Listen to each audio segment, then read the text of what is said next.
So Cyberpunk has taken the gaming world by storm, expected to make a crazy impact, and no matter what way you look at it, the impact this game has made is unreal.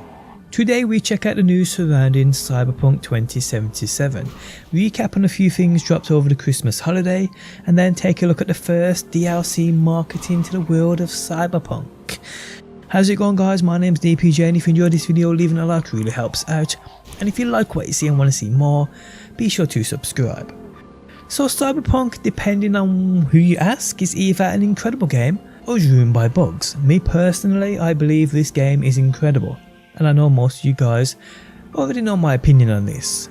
Yet we are seeing more and more every day, certain media sources clutching at straws, trying to feed off the negativity CDPR's latest game dropped with. Some of the titles I have seen certain people create just for those clicks is on another level. Forbes, GameSpot and a few others are guilty of riding this game's not so great release. But these guys are kinda tame, as the other day people, I saw the most desperate attempt to belittle this game for clicks to a point I couldn't hold back in giving my opinion on it. Okay, so Cyberpunk didn't release in the best state, it was released early and I think we all will agree on that. And on those older generation consoles, for the most part it's unplayable and probably shouldn't have been released on them. But how are you going to release the game on the PS4 Pro and not the PS4, the Xbox One X and not the Xbox One? But people, it is just a game. It's just a game with bugs. And although for some it hasn't lived up to certain expectations, it's no excuse to create titles like this.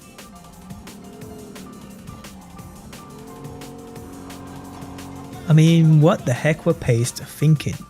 In fact, who the heck are Paste? With titles like this, it's no wonder no one knows who they are. And well guys, that is the point. The level in which people will sink to for clicks is unreal. The negativity Cyberpunk has received off the back of the game being buggy on release is crazy. But it's just another game to release in this state.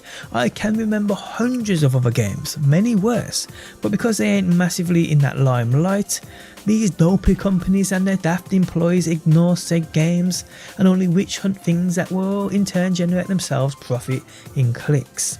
Yes, it's smart, but at the same time with titles like this, it's kinda sick. And I know people will be stating, well, these news media sources, they have mouths to feed, they have families to look after, they need to do said things to generate themselves money, which I completely understand.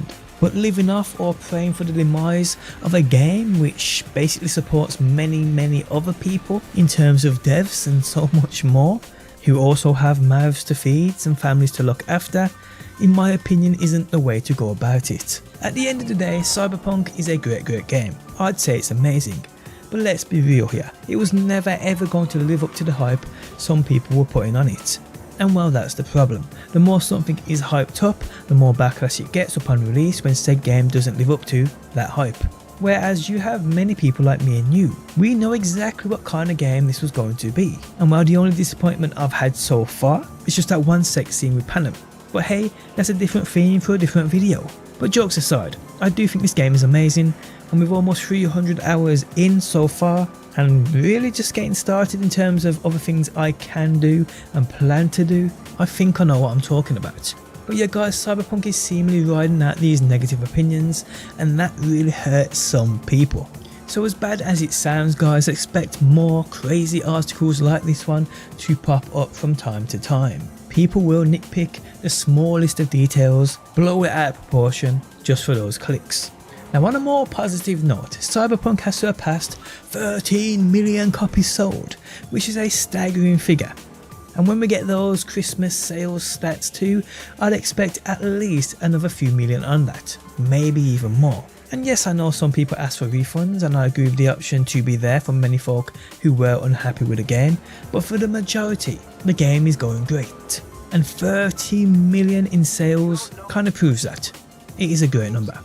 Now I know guys, this game still has a few bugs left to fix, many performance patches still needed, and I know many people will state this when we get onto the next point of this video, which is DLC.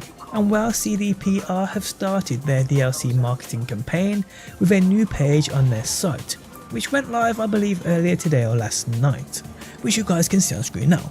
Now it states free DLC starts hitting Night City in early 2021. I'd say expect something around February, March times, maybe even April, with maybe a small preview coming in January. Now I have slowed this footage down to see if I can spot anything interesting, but if I'm honest with you, it could be just gameplay from what's in the game now. I ain't too sure. But because we're seeing Johnny here, we're seeing ourselves, and we're seeing Judy, I wouldn't be surprised if both were involved somehow. Now we do have some information on DLC from what they've said in the past, quoting CDPR now. We'll first be kicking off our free DLC program in early 2021, just like with The Witcher 3. Expect an assortment of free DLC packs to begin hitting Night City, dropping a bunch of cool stuff that'll inject even more life into the world of the dark future. Now no specific details have been dropped by CDPR, but they have said they learned a lot from their work on both Hearts of Stone and Blood and Wine for The Witcher, and that the upcoming DLCs will feature substantial, story-driven content that provides players with tough choices through impactful narratives. Now I know, like I said people, someone mentioned the fact they need to fix their game before releasing DLCs, which should have a point, and I'd agree with you on that, but I don't think for the most part there are major issues right now stopping these smaller DLCs from being released, as what we're getting in terms of free DLC I don't feel will be crazy impactful on the game. I mean, if you remember how the smaller free DLCs worked with The Witcher, I don't think things will be that different here. Now I do feel a few more patches will release before any DLCs that will iron out some of the major issues folks are still having, but beyond that I do feel these DLCs will start rolling out, and well people, if I'm honest, I cannot wait to see what they have in store for us. Now if you'd like to check out this link to this page where updates might follow, you'll find it linked down below. But yeah guys, just a quick video on what's happening in the world of Cyberpunk, and until the next one I hope you enjoyed this guys. Also tell me your thoughts on the whole DLC situation. Where do you stand with it and them releasing DLCs while the game is still how it is? Let me know down below.